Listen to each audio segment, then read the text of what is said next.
Guys ये नया रूप कुछ नहीं है। ये आप सरप्राइज हो जाएंगे। थोड़ा सा एलर्जीज चल रही हैं। मैं आज बल्कि एलर्जीज के बारे में थोड़ा बताऊंगा। छोटा सा वीडियो बनाऊंगा सिर्फ एलर्जीज के बारे में बताने के लिए और अपना पॉइंट रखूंगा सामने कि हेल्थ केयर के अंदर आपको अमेरिका के अंदर प्रॉपर हेल्थ केयर कभी मिल ही नहीं सकती। ये इसके सिस्टम का पार्ट है, ठीक है ना। चलिए, तो एलर्जीज हो रही हैं। अगर आप किसी भी डॉक्टर के पास जाएंगे वो सीधा एक ही बात बोलेगा कि क्लैरिडीन खाओ, ये खाओ, वो खाओ, गोलियाँ बता देगा 3-4 सिट्राजिन ये वो, और उससे एकदम से आपको रिलीफ मिल जाता है। पर उससे आपकी डिपेंडेंस इंक्रीज हो जाती है। अभी आपकी मेरी एलर्जी चलती है 3 या 4 हफ्ते, फिर चलेगी 2 महीने, फिर 6 महीने, फिर 10 साल, वो सारा साल चलेगी। उनको एक लाइफ लॉन्ग कस्टमर मिल गया फिर, और उसके जो साइड इफेक्ट्स होंगे फिर वो नहीं स्टार्ट होंगे, फिर और प्रॉब्लम्स होंगी। उनकी बनाई हुई एलर्जीज जो सी हैं, मैं एलर्जी के बारे में भी बात करूँगा कभी, कि ये भी प्रूव करूँगा कि इन्हीं की बनाई हुई प्रॉब्लम्स हैं। यहाँ इंडिया में तो होती नहीं इतनी ज़्यादा, यहाँ पे ज़्यादा होती हैं।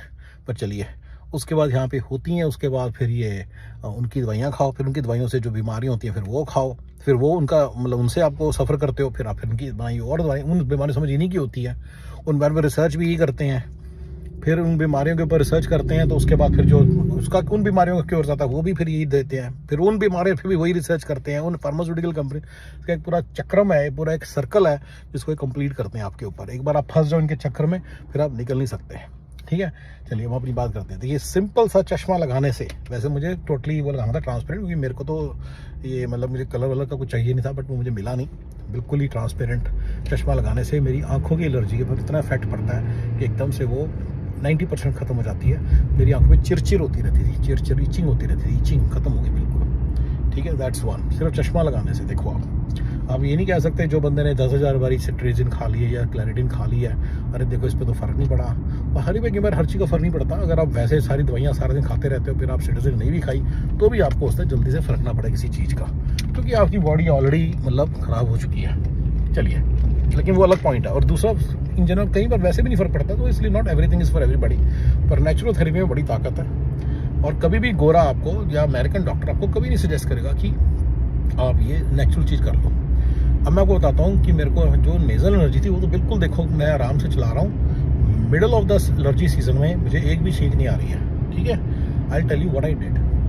तो बेसिकली मैंने की है एक्सरसाइज, एक इंक्लाइन है 12 इंक्लाइन, सबसे मैक्सिमम इंक्लाइन पे 6 माइल्स एन आवर की स्पीड पे मैंने रनिंग की। सिर्फ 2 मिनट के लिए डेली 3 बार करनी है। अगर आपसे 2 मिनट इकट्ठे नहीं होती तो आप 40 सेकंड करके 3 बारी में कर लो, ठीक है ना। तो टोटल आपके हो गए 120 सेकंड, राइट, 2 मिनट हो गए, राइट। फिर कर लो, ठीक है, नो इश्यूज। तो इस तरह से करने से जो बॉडी की जो रेस्पिरेशन की कैपेबिलिटी है वो इंक्रीज हो जाती है और लंग कैपेसिटी बढ़ जाती है, एंड आप बेसिकली आपकी एलर्जीज पे आराम मिल सकता है। डिपेंड करता है हर एक की सिचुएशन पे, ठीक है ना। बट मेरे केस में इस तरह से आराम है। अब एक बात बताओ, क्या डॉक्टर, क्या अमेरिका का कभी डॉक्टर कभी आपको नहीं बोलेगा कि आप एक्सरसाइज करके देखो जी, कार्डियो एक्सरसाइजेस करके देखो उससे फ़र्क पड़ेगा, या आप चश्मा लगाओ शायद उससे फ़र्क पड़ जाएगा? वो नहीं कभी बताएगा। सीधा जाओगे कहेगा ये दवाइयाँ लिखा लो, और वो अगर आप उसके पास जाओगे तो प्रिस्क्रिप्शन मेडिसिन देगा जो सबसे महंगी वाली मेडिसिन है, क्योंकि आपको तो खर्चा पड़ेगा नहीं, वो तो इंश्योरेंस ने देना है, लेकिन उसको पैसा ज़्यादा मिलेगा। अब फार्मास्यूटिकल इंडस्ट्री को तो उतना ही पैसा मिलना है, तो उनको इंश्योरेंस को तो पैसा लग रहा है, तो इंश्योरेंस तो मतलब दुखी होनी चाहिए इस चीज़ से। दुखी इस पूरे सिस्टम में कोई नहीं होता। इंश्योरेंस को मालूम है कि आप ज़्यादा से ज़्यादा और फंसते हो, तो आपको सारे के सारे बंदे आपको पता है कि जब वो इस तरह की दवाइयाँ जब जाती है ना, तो कहीं ना कहीं तो इंश्योरेंस का तो नुकसान ही है ना। इंश्योरेंस है कि यार एक तरफ ₹2 की, एक तरफ $20 की, तो मेरा तो नुकसान है, लेकिन ना उनको कोई दुख नहीं होता। इंश्योरेंस और खुश होती है, उनको सब्सिडीज़ मिलती है उसी हिसाब से, सारा सिस्टम बना पीछे से, उनको ग्रांट्स मिलती है इसी हिसाब से, कितना उनका बजट आउटगोइंग है उसी हिसाब से मिलती हैं। वो धीरे धीरे बजट बढ़वाते भी रहते हैं, धीरे धीरे इसी बेसिस पे कि देखो जी हमारे को कितने पैसे दे रहे हैं, उस ग्रांट से उनके प्रॉफिट्स होते हैं। ये सारा फंड है। इतने सारा ये पीछे इतना बड़ा चक्रम है, इतना बड़ा सर्कल है जिसको आप अंदाज़ा लगा ही नहीं सकते। अमेरिकन जनता फुल्ली एक्सप्लॉइट हो रही है इस मामले में, राइट, बहुत बुरी तरीके से एक्सप्लॉइट हो रही है। Anyway, continuing our talk. तो ये जो चीज़ है ना, नेचुरल चीज़ें कभी भी गोरा आपको नहीं बताएगा, कभी भी नहीं बताएगा, गोरा डॉक्टर कभी भी नहीं बताएगा। इसीलिए मैं बता रहा हूँ कि हेल्थ केयर सिस्टम, अब मेरे को एक्चुअली ना मेरे को ना बड़े ज़्यादा खट्टे आ रहे थे, इतने आते थे कि मतलब कि एसिड ऊपर आता था। मैंने जस्ट थोड़ा सा मैंने डॉक्टर के पास गया, उसने कहा मैं तुम्हें 2 तरीके से ठीक कर सकती हूँ, ऐसे बताते हैं ऐसे। इतनी एजुकेटेड लेडी थी, उसके प्रेजेंटेशन का स्टाइल बड़ा तगड़ा था, ठीक है। नेशविल की बात है, मतलब बड़ी पुरानी बात है, देशम थी, तो वो इतने एजुकेटेड तरीके से प्रेजेंट करते हैं, एकदम से वो जो एनालिटिकल माइंड है, मैथमेटिकल माइंड है, उसको ऐसे अपील कर जाता है क्योंकि वो एजुकेटेड है भैया, वो भी मैथमेटिकल बंदी है, इंटेलिजेंट बंदी है, पढ़ी लिखी बंदी है, बट उसको बेचारी का उसको पैसे कमाने का धंधा मिला है कि भाई that's how it is, she has to do what she has to do. Explain करती हैं कि you know, I can do two things. I can either kill your mechanism to to produce acid, or I can just do something to neutralize the acid every time it is created. तो मैं कहा ला कहती which one would you prefer? So explain किया, you know, just as your body, you know, food goes in your body, in your stomach, acid is produced. That acid basically, you know, is overproducing. क्यों कर रही है वो कोई लेना देना नहीं है, ये सबसे बड़ी बात है। सिम्टम्स और आफ्टर द इफेक्ट को क्योर करने में इनका इतना पीएचडी है सालों की। हरामजादों, सॉरी यार मैं थोड़ा गुस्सा ज़्यादा आता है वैसे इस मामले में, हरामजादों की इतनी पीएचडी है साले कुत्तों की कि साला सिम्टम्स के पीछे पड़ेंगे, कॉज के पीछे कभी नहीं पड़ेंगे, कभी भी बात ही नहीं करेंगे कॉज क्या है। तो it can happen at any age, it can happen in genes, it can happen in this. जो पागल बनाते हैं साले, समझ गए ना, पागल बनाते हैं साले इंसान का। तो कभी इन पे भरोसा नहीं कर सकते। मैं किसी पे मतलब वो देशन थी नहीं थी, डजंट मैटर, सारे डॉक्टर अमेरिका में ऐसे ही हैं। कुछ पीछे पीछे उनके ऊपर भी एक ऑडिट लगा हुआ है कि अगर वो ऐसे नहीं बोलेंगे, कोई अपना सोल्यूशन निकालेंगे, हल्दी खा लो, ये खा लो, तो साला अगर उसको मतलब उनके ऊपर भी पत्ती लगी हुई है, उनका लाइसेंस चला जाएगा। कहाँ कमा रहे हैं $5-6 लाख, $7 लाख, कहाँ $0, समझ में क्या कह रहा हूँ, वो वाला हाल हो जाएगा उनका फिर। तो कहाँ वो मतलब कटोरा लेके घूम रहे होंगे मार्केट में। तो इसलिए उनको भी पता है, तो इसलिए वो जो कहते हैं करती है, फार्मास्यूटिकल कंपनियां वाले जो कहते हैं उनको करना पड़ता है। ये आप समझिए पूरा सिस्टम। तो आपको नेचुरल चीजें कभी नहीं बताएंगे। सिंपली मैंने नोट किया कि मैं डिल खाता था, पिकल डिल, मैं वो बंद कर दूं, उसमें मेरा एसिड प्रोड्यूस हो रहा था। मैं कह रहे महीने से हुई है, just watch my food habits, then I realise कि पिकल डिल खाने से हो रहा था। साला पूरा बॉडी का मैकेनिज्म में खराब करने को तैयार थे, लेकिन कॉज्ड पिकल डिल। साला आपको ऐसी हो रही है कि साला उसके बिना मैं मर जाऊंगा। बस पिकल डिल खाना बंद किया, एसिड रिफ्लेक्स खत्म हो गया। पूरा उसने एक्सप्लेन करना जी, एसिड रिफ्लेक्स पता कैसे होता है, देयर इज अ वाल्व, वो वाल्व निकलता है, वो वाल्व होता है, जैसे खाना बंद हो जाता है, लेकिन अगर आपको तो खुलता है। ऐसे बेवकूफ़ों की तरह बेवकूफ़ बनाते हैं आपको जितनी इन्होंने एजुकेशन दी है ना, ये सिर्फ आपका बेवकूफ़ बनाने के लिए दी है। समटाइम मुझे लगता है एजुकेशन का पर्पस इतना ही है बस कि आप बेवकूफ़ कितना होते हैं। 12वीं तक तो इतना ही पता चलता है बस कि वाल्व खुलता है, बंद होता है, एसिड बनता है, वो न्यूट्रलाइज हो सकता है, या उसका मैकेनिज्म वो हो जाएगा, उसको हम सप्रेस कर सकते हैं। ये चीज़ समझाने में है। साला अंदर इतना बायोलॉजी इतनी स्ट्रॉन्ग है, इतनी बड़ी चीज़ है, उसको समझने की कहाँ एक कैपेसिटी है कि 10वीं 11वीं 12वीं के बच्चे तक, या इवन मैं बैचलर्स तक के बंदे को, राइट।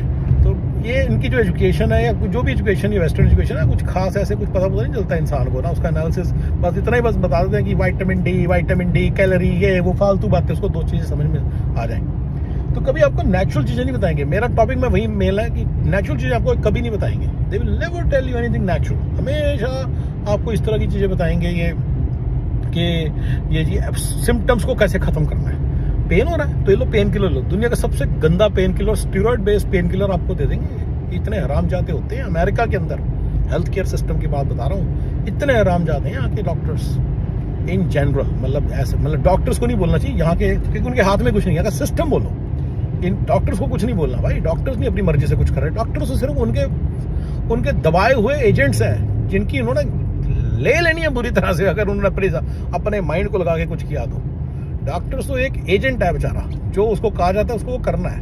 वो तो एक, उसको पैसे मिलते हैं उस काम को करने के, अगर वो पैसे चाहिए उसको तो उसको वो काम करना पड़ेगा। उसने ऑलरेडी 10-11 साल घिसा के डॉक्टर बना होता है, उसको पता होता है कि एग्जिट मतलब कुछ नहीं कर सकता, पूरा सिस्टम का पार्ट है। अगली जनरेशन आएगी उसको पता भी नहीं होगा किस सिस्टम में जा रहे हैं, सिस्टम में घुस जाएंगे, 11 साल मेहनत करेंगे पता चलेगा करप्ट सिस्टम है, कुछ नहीं कर सकेंगे। या पैसे कमा लो, या 11 साल की डिग्री उसको चला के फेंक दो, और फिर क्या करेंगे, फिर ट्रक चलाएंगे, फिर ट्रक में कुछ और प्रॉब्लम आएंगी, फिर क्या करेंगे, फिर कोई इंडियन ग्रोसरी शुरू करेंगे, फिर कुछ और प्रॉब्लम नजर आएंगी। तो इस कंट्री के सिस्टम्स को ऐसे नहीं कर सकते कि आप किसी जो बंदा सामने बैठा उसको नहीं आप कह सकते कि इसकी गलती है, बेचारे पीछे से फंसे हुए हैं। अब हम अपनी बात पे वापस आते हैं। मैं बीच में कई बार डॉक्टर्स बोलूँगा, लेकिन प्लीज़ समझिएगा कि हर बार इसका मीनिंग एक ही है, सिस्टम। अगर मैं सिस्टम ही बोलने की कोशिश करूँगा तो सिस्टम्स के अंदर जो डॉक्टर्स बैठे हैं वो कुछ नहीं कर सकते, उनको तो ये बोलना लाउड ही नहीं है। हाँ, अमेरिका, आप एक भावलपुर में रहते हो, चंडीगढ़ में रहते हो, पंचकुला में रहते हो, अब नागपुर में रहते हो, कहते हो मेरे यहाँ पे प्रॉब्लम है, वो कहता है तू ऐसा कर यार, इसके लिए तो तू हल्का सा हल्दी खा ले, हल्दी में दूध डाल के पी ले, ठीक हो जाएगा। लेकिन नेचुरल थेरेपी होगी ना, लेकिन यहाँ पे ये सब कुछ नहीं होने वाला। क्योंकि ये गोली खा, ये वो खा, जिसके 10 साइड इफेक्ट्स होंगे, और वो 10 साइड इफेक्ट्स का जो होगा क्योर इन्हीं के पास होगा। फिर आपको लगेगा हाँ यार कितना अच्छा हेल्थ केयर सिस्टम है, देखो कितनी अच्छी अच्छी दवाइयाँ बनाते हैं जी, भाई ये देखो मेरा सारा प्रॉब्लम सॉल्व कर दी। अरे भैया प्रॉब्लम आई कहाँ से थी? इन्हीं की तो थी, इन्हीं की तो दवाई से हुई है वो प्रॉब्लम, ठीक है ना। तो उसके बाद जो उन्होंने ठीक भी किया वो कभी आपको शॉर्ट टर्म में पसंद आएगा, हमेशा लॉन्ग टर्म में या मिड टर्म में उसके नुकसान होंगे कोई ना कोई, ऑलवेज। ये पूरी मार्केट को बड़े ध्यान से कैप्चर किया गया और ध्यान से क्रिएट किया गया। भी याद रखिएगा ये कुदरती नहीं है जी कि पैरासीटामोल के हैं, वो वैसी पैरासीटामोल अगर मान लो उसको कोई साइड इफेक्ट नहीं ना होगा, एक नई पैरासीटामोल बनाएंगे जिसके साइड इफेक्ट होंगे। ये मैं आपको भी बताना चाह रहा हूँ, ये हेल्थ केयर सिस्टम इतना करप्ट है यहाँ का, वो बनाएगा एक नई बनाएगा और आपको फिर उसका नुकसान होगा, ऐसे करेगा। ये बात आप समझ नहीं पा रहे, इनको आपको लग रहा है बस ऐसे ही अपने आप ही हो जा रहा है, अपने आप कुछ नहीं हो रहा, अपने दिमाग लगा के कर रहे हैं। फार्मास्यूटिकल इंडस्ट्री के अंदर सबसे हाईएस्ट वेजेस हैं, यस हाईएस्ट वेजेस हैं, one of the highest wages में आता है, इसीलिए आता है। पैसा कमाई बड़ी है ना, पूरा कंट्रोल ऑफ द सिस्टम। एक बॉडी जो वर्ल्ड में घूम रही है, एक अमेरिका में घूम रही है, आपको पता है जो पैसों का एक सोर्स है, अच्छा खासा पैसों का सोर्स है। $1 मिलियन, $2 मिलियन पर value of the person over a life time, $10 million इनको दे के जाएगा, पैसा दे के जाएगा इनको, क्या यप। एनीवे, तो नेचुरल थेरेपी कभी नहीं बताएंगे, कभी भी नेचुरल चीज़ें नहीं बताएंगे आपको ये डॉक्टर्स यहाँ के सिस्टम के अंदर जो बैठे हैं, सिस्टम के अंदर ही बैठे हैं सारे। सिस्टम यहाँ का जो है, सिस्टम का जो पार्ट है डॉक्टर्स या कोई भी सारे डॉक्टर्स जो भी सिस्टम का ही पार्ट है सारे। तो सिस्टम बोलना बस है कि डॉक्टर पे एम्फेसिस नहीं होता। यहाँ पे जो आप फिजिशियंस के पास जा रहे हो, क्योंकि they have to follow a system, जो कभी आपको नहीं बता पाएंगे कि ये तरीका है जी, इस तरह से कर लो, हल्दी ये कर लो, वो कर लो, कभी आपको नहीं बताएंगे, ठीक है। याद रखिएगा इस बात को, कभी भी नहीं बताएंगे आपको अजवैन ये वो। अब जैसे एक और आया कि अगर आपको मतलब कि सांस लेने की कोई भी इशू आ रहा है ना, आप ट्राई कीजिए कि पानी उबालिए, उसके अंदर स्टीम लीजिए, बेसिकली उस पानी में अजवैन और थोड़ी हल्दी डाल के उसकी स्टीम लीजिए, उससे आपके रेस्पिरेटोरियल प्रॉब्लम्स ख़त्म हो जाती हैं। तो एक और चीज़ चलती है पूरे वर्ल्ड में चल रही है, तो इंडिया में बड़ी कॉमन होगी, इंडिया पाकिस्तान में बड़ी कॉमन होगी, इसको तो आप नोट करिएगा। अरे यार तू हल्दी का करता है, तू यार बड़ा पिछड़ा हुआ है, लगता है तू पेंडू है, काम वाला है। अरे सालों, तुम्हारे जो हजारों साल से तुम्हारे पुरखे जो यूज़ कर रहे हैं तरीके, वो पेंडुओं वाले हो गए, और इनके जो तरीके हैं गंदे से, ये पिल खा ले, पानी पी ले, एस्पिरिन खा ले, ये खा ले, उससे वो ठीक हो गए। और उसके जो साइड इफ़ेक्ट्स हैं वो भाई, जो उसके साइड इफ़ेक्ट्स हैं वो राइट, वो किसी को कोई लेना देना नहीं है, किसी को पता ही नहीं है, इतनी समझ तो दी नहीं है। 12वीं तक की जो एजुकेशन होती है उसमें कितनी समझ आएगी इंसान को, इंसान को पता चलता है विटामिन डी, बंदा बल्कि कहता है अरे हल्दी में कितनी कैलोरीज है, अरे नहीं पता, मैं नहीं खाता, पता नहीं क्या चीज़ है। तो ऐसे उल्टी सीधी आपको एजुकेशन के बनाया जा रहा है, बेवकूफ़ बनाया जा रहा है। बच्चों प्लीज़ इस बात को समझो कि आपको कैसे बेवकूफ़ बनाते हैं, और नेचुरल थेरेपी कभी आपको नहीं बताएंगे, और बेसिक नेचुरल चीज़ें करते। मुझे एक छींक नहीं आई, मैं 15-20 मिनट से बाहर हूँ, गाड़ी के अंदर चला रहा हूँ, कोई कभी छींक नहीं आई, मेरी सारी प्रॉब्लम जड़ से चली है। और अगर आप कल का मेरा वीडियो देखोगे, कल परसों का, उसमें छींके ही छींके हैं। तो इसलिए इस कंट्री में आप हेल्थ केयर सिस्टम है ना, उस पर बिल्कुल भरोसा ना करना। और दूसरा है FDA, food and drug administration, ये सबसे करप्ट ऑर्गेनाइजेशन है यहाँ की, फूड एंड ड्रग ऑर्गेनाइजेशन, जो कि हेल्थ केयर सिस्टम को, हेल्थ केयर सिस्टम पूरे को तो नहीं, बट उसके ये जो फूड एंड ड्रग है ना, यानी कि खाना और फार्मास्यूटिकल, इसको कंट्रोल करती है, और इससे आप दूर रहो। FDA के अंदर जो आता है ना, उस पर कभी भरोसा ना करना, बहुत ही करप्ट ऑर्गेनाइजेशन है, बहुत ही घटिया काम है। हर चीज़ के अंदर उनके एक मतलब क्या के कैंसरस सब्सटेंसेस वाली चीज़ें बनाई जाती हैं। रिसेंट में पता चला कि साली टूथपेस्ट में भी कैंसर होता है, कैंसरस सब्सटेंसेस होते हैं। क्या करें यार इस कंट्री का, अब पता नहीं चल रहा ये बीमारी कैसे होगी। अब कह रहे हैं कि इन्फेंट्स में माइक्रोप्लास्टिक्स, अरे समझ नहीं आ रहा कहाँ सालों, सारा दिन जो तुम्हारे खाने हैं उसमें माइक्रोप्लास्टिक्स है, जब माँ खाएगी तो उसके बच्चे में माइक्रोप्लास्टिक्स कहाँ से आएंगे। एक और तुम्हें मायाजाल बता देते हैं लोगों का कि किसी चीज़ को करने के लिए ना, किसी चीज़ को प्रूव करने के लिए $100 मिलियन का, आप बस मान के चलो कि कोई भी चीज़ करनी है, बेसिक क्लिनिकल ट्रायल्स करने $100 मिलियन लगेंगे। तो अगर ये प्रूव करना कि हल्दी अच्छी है तो $100 मिलियन लगेंगे। कौन करेगा बताओ? हल्दी वाला करेगा, परचून की दुकान वाला करेगा इंडिया का? नहीं कर सकता ना, कौन करेगा? अच्छा, कि अब ये प्रूव करना है कि हल्दी खाने से नुकसान होते हैं, अगर फार्मास्यूटिकल का बेनिफिट है तो वो आ जाएगा सामने आपके $100 मिलियन, वो तो खर्च देंगे, वो तो और भी खर्च देंगे। तो मेरे हिसाब से एफडीए जिसके अंदर पेप्सी कोक सारा आते हैं, मैंने पहले भी वीडियो बताया तो उसमें बताया था कि पेप्सी कोक ये सब इनका पहला अटैक है।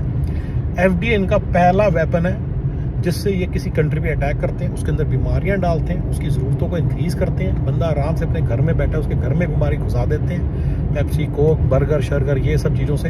फिर जब उसको प्रॉब्लम्स आनी स्टार्ट होती हैं, फिर उसके बाद इनकी दवाइयाँ खाता है, उससे इनकी प्रॉब्लम्स आती हैं। उन रिसर्चेस को इन्होंने ही करना है, यही कर सकते हैं, आप कर भी नहीं सकते, यही करेंगे। उन रिसर्चेस को करने के बाद जो रिजल्ट आते हैं वो चीज़ यही करेंगे, सारा कुछ इन्हीं के हाथ में रहेगा और सारा ऐसे करेगा। तो याद रखिए एफडीए है वो एजेंसी जो एक वेपनाइज्ड हो चुकी है, जो एक कैपिटलिज्म का, क्रोनी कैपिटलिज्म का या कॉरपोरेशनिज्म का या अमेरिकनिज्म का या सारे रॉन्ग्स का सबसे पहला फंडामेंटल चीज़ यही है। मैं कैपिटलिज्म के अगेंस्ट नहीं हूँ, मैं इस तरह की गलत उसको यूज़ करने के अगेंस्ट हूँ। कॉरपोरेशनिज्म के अगेंस्ट नहीं हूँ, गलत यूज़ करने के अगेंस्ट हूँ। ये जो सारा रॉन्ग साइड ऑफ कैपिटलिज्म है, रॉन्ग साइड ऑफ कॉरपोरेशनिज्म है और अमेरिकनिज्म, अब अमेरिका के साथ भी हो गया वो अगेन। मैं अमेरिका के 99% हर चीज़ के हूँ, पर ये जो एफडीए एजेंसी है ना, ये जो ये सारा फंडा है, इसके बिल्कुल अगेंस्ट हूँ। और मैं आपको बता रहा हूँ ये wrong side of way of जो रॉन्ग साइड ऑफ मैकेनिज्म है इसके अगेंस्ट। तो इसके अंदर इतना ज़्यादा गंद मचा हुआ है ना, यू कांट इमेजिन, इतना गंद मचा हुआ है। ये पहला वेपन है रॉन्ग कैपिटलिज्म और उसका रॉन्ग कॉरपोरेशनिज्म का, आपके घरों में अटैक करने का, आपके देशों में जाना घुसने का। सबसे पहले आपको डील सेंड करेंगे, पेप्सी कोक बिकेंगे देख लेना हमेशा, जिस कंट्री में उन्होंने घुसना है ना, पहले पेप्सी कोक बेचेंगे। वहीं से लोगों की ज़रूरतें, लोगों की बीमारियाँ ये आनी स्टार्ट होंगी, लोगों की ज़रूरतें बढ़ जाएंगी अपने घरों, ये एक मतलब घरों से घुस के बीमारियाँ घुस जाएंगी उनके घरों में। और फिर वो बाहर आएंगी, जब बंदे बीमार होकर बाहर आएंगे, फिर उनको इन्हीं की चीज़ों की ज़रूरत पड़ेगी, फार्मास्यूटिकल ये वो। उसके बाद फिर वो फंसते चले जाएंगे इनके पूरे चक्कर में। फिर कहेंगे मैं एडवांस्ड हो गया, मैं मॉडर्न हो गया जी, मॉडर्न हो गया जी अब हम क्योंकि अब हम एस्पिरिन खाते हैं, अब हम हेल्दी नहीं खाते, अब हम एस्पिरिन खाते हैं जी, अब हम बड़े ज़्यादा मॉडर्न हो गए जी। तो ये एक बड़ा पंगा है पूरे दुनिया के अंदर, और अब इसलिए अमेरिका के अंदर सबसे ज़्यादा है। तो ये मैं आपके सामने रखना चाह रहा था।